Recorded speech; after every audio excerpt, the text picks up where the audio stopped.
बिस्मिल्लाहिर्रहमानिर्रहीम, अस्सलाम वालेकुम। आज की वीडियो में हम बात करेंगे कि आपने रजिस्ट्री करवाई, रजिस्ट्री करवाने के बाद आपने उसको संदूक में बंद करके रख लिया, आपने अपनी वाजबात की रसीदें अगर उस रजिस्ट्री की नहीं ली तो वो लाजमी ले लें, क्योंकि एफबीआर ने जिस तरह नए लोगों के खिलाफ घेरा तंग करना शुरू कर दिया है, इस तरह जो पुरानी रजिस्ट्रियों के वाजबात हैं, देखा यह गया है कि अक्सर जगह पे अमला की मिली भगत, वसीका नवीस की मिली भगत की वजह से लोगों ने पिछले 5-4 साल में जो रजिस्ट्रियां हुई हैं उनके टैक्सेस जमा नहीं करवाए, वो खुर्द कर लिए हैं। उसकी एक रीजन ये भी थी कि टैक्सेस बहुत ज्यादा हो गए थे और लोग भी कोशिश करते थे कि जहां से सस्ती रजिस्ट्री होती है हम लोग वहां से रजिस्ट्री करवाएं, और सस्ती रजिस्ट्री जब करवानी है तो लाजमी तौर पे उसमें टैक्सेस का गफला होना होता है। तो एफबीआर ने जिस तरह नए टैक्सेस लगाए हैं, इस तरह पुरानी रिकवरियों पे भी उन्होंने बहुत ही ज्यादा जोर दे दिया है।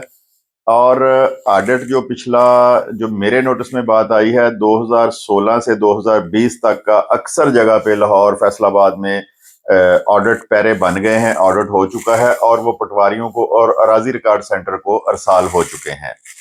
तो आज की वीडियो में इस बारे में बात करेंगे कि आपको नुकसान उसका क्या हो सकता है, सजा क्या हो सकती है आपको अगर आप बर वक्त वो टैक्सेस जमा नहीं करवाते। तो लाजमी इस वीडियो को शेयर भी करें, चैनल को सब्सक्राइब भी करें, ताकि जब भी कोई इस तरह की मालूमाती वीडियो आए तो वो फौरन आप तक वो पहुंच जाए, और फ्यूचर में अगर आपके साथ कोई इस तरह की बात होती है तो आपको उसके बारे में पहले ही मालूम हो। तो अब आते हैं मौजू की तरफ। देखा ये गया है कि पिछले 5-7 साल में जो रजिस्ट्रियाँ लोगों ने करवाई हैं, कुछ टैक्सेस में इजाफा, डीसी रेट में इजाफा, उस वजह से रजिस्ट्रियाँ बहुत महंगी हो गई थी। तो लोगों का ये था कि सस्ती रजिस्ट्री यहाँ से होती थी, वो रजिस्ट्री करवा लेते थे। उसमें सारे का सारा निज़ाम ही मिला हुआ था साथ, पटवारी भी, सब रजिस्ट्रार ऑफिस भी, सारे लोग ही। तो फर्दें तो उनको मिल गई हैं, लेकिन एक बात आपने जहन में रखनी है कि सरकारी वाजबात जब भी खाए जाते हैं तो वो कभी ना कभी 10 साल के बाद, 15 साल के बाद भी आपको देने ही पड़ने हैं, विद जुर्माना या सजा के। अब क्या किया है गवर्नमेंट ने या एफबीआर ने, जो ऑडिट में कमियां निकली हुई थी रजिस्ट्रियों की, वो तमाम की तमाम मुतलका हल्के का पटवारी, अराजी रिकॉर्ड सेंटर या उन्होंने जो नुमाइंदा मुकर्रर किया है, वो लिस्टें उनके पास आ चुकी हैं। उन्होंने उनके एड्रेस मालूम करके, शायद आपको भी कभी ये नोटिस आ चुका हो, अगर आपने कभी जिंदगी में कोई प्रॉपर्टी खरीदी या बेची हो,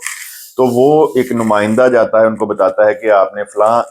टैक्स ईयर में ये रजिस्ट्री कराई थी और आपके ज़िम्मे इतना एफबीआर का टैक्स वाजिबुल अदा है।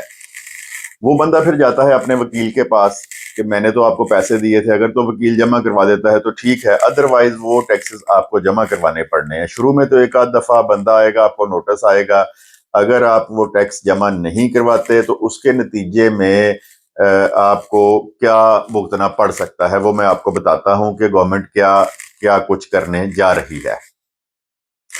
तो उसमें ये देखा गया है कि अगर आप बर वक्त वो जो कमी आपकी निकली हुई है टैक्स की सूरत में, स्टाम्प पेपर की सूरत में, जो मिडिल मैन ने खाए हुए हैं वो पैसे, तो पटवारी के पास चीजें भेजी हैं कि इसका जो खाता है उस पर रेड पेंसिल से नोट दे दो कि इसके बंदे के जुम्मे इतने पैसे वाजिबुल अदा हैं, जब तक ये पैसे अदा नहीं करेगा तब तक इसको प्रॉपर्टी की निस्बत कोई फर्द नहीं जारी की जाएगी, इवन के रिकॉर्ड की फर्द भी नहीं दी जाएगी, ना ट्रांसफर होगी। इसी तरह जो है कंप्यूटराइज सिस्टम, वहां पे भी उन्होंने नोट दे के उसके खाते को ब्लॉक कर दिया है। अच्छा, हुआ क्या है अब कि जिन लोगों को नोटिस जा चुके हैं और उन लोगों ने अभी तक वो वाजबात अदा नहीं किए, तो उसके बाद अब नेक्स्ट जो प्रोसीजर है जो इन्होंने चलाना है, उस बंदे का अगर तो अकाउंट है तो अकाउंट ब्लॉक हो जाएगा, उसके कोई नाम पे सिम है तो वो सिम बंद कर दी जाएगी, और एंड पे अगर आप फिर भी पैसे नहीं देते तो आपका शनाख्ती कार्ड भी ब्लॉक हो सकता है। और ये सारी चीजें करने के बाद अगर आपकी तरफ से पैसे जमा नहीं होते या आपको बर वक्त नोटिस नहीं मिल सकता तो आपके खिलाफ पर्चे के आर्डर भी हो सकते हैं, और आपकी वो जायदाद जो है वो कुर्की में भी जा सकती है। गवर्नमेंट को जब उसके वाजबात नहीं मिलने, बेशक वो प्रॉपर्टी 5 करोड़ की है और उसके जुम्मा 1 लाख रुपया है, تو وہ یا آپ کے خلاف پرچہ ہو جائے گا یا آپ کی جائیداد کرکی میں چلی جائے گی۔ کرک تو ظاہر ہے اتنی 5 کروڑ والی پراپرٹی جو ہے لاکھ روپے کے عوض کرک نہیں کریں گے، لیکن آپ کو ایک لمبا چوڑا جو ہے سفر کرنا پڑ جائے گا اس صورت میں کہ عدالتوں میں جائیں گے، اپنا وکیل کریں گے اور اس کے بعد جرمانے کے ساتھ اپنی فیسیں جمع کروائیں گے۔ تو ویڈیو بنانے کا مقصد یہ تھا کہ اگر آپ نے 2015 سے لے کر 2024 کے درمیان کوئی رجسٹری کروائی ہے تو پہلے ہی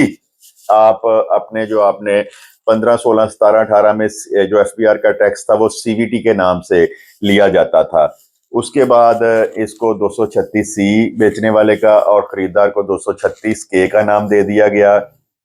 تو جن لوگوں نے اپنی وہ ٹیکسز کی رسیدیں نہیں لیں، پہلی فرصت میں اپنے ٹیکسز کی رسیدیں لے کے اپنی رجسٹری کے ساتھ شامل کریں، اور اگر آپ کو وہ ٹیکسز کی رسیدیں نہیں ملتی تو اپنا وکیل کے ساتھ، اپنے وثیقہ نویس کے ساتھ کوارڈینیشن کریں اور ان سے پوچھیں جی میرے جو واجبات تھے جو میں نے رجسٹری کروائی تھی، جتنے بھی ڈیوز تھے اس کی مجھے سرکاری رسیدیں آپ دیں۔ اگر آپ کے پاس سرکاری رسیدیں آ جائیں گی، خدا نخواستہ نوٹس آ جاتا ہے، تو آپ اس کو دکھا کے بری ذمہ ہو سکتے ہیں۔ لیکن میرے نالج کے مطابق میرے نوٹس میں جو چیز آئی ہے، پچھلے 7-8 سال میں بہت زیادہ کرپشن ہوئی ہے ٹیکسز میں، تو اس صورت میں اگر آپ کو وہ رسیدیں نہیں ملتی تو ان کی پرسو کریں، سب رجسٹرار آفس سے جو آپ کا ریکارڈ ہے وہ چیک کریں جا کے کہ اس کے ساتھ رسیدیں اٹیچ ہیں کہ نہیں اٹیچ، اور اگر نہیں اٹیچ تو اس کو دوبارہ سے جمع کروائیں۔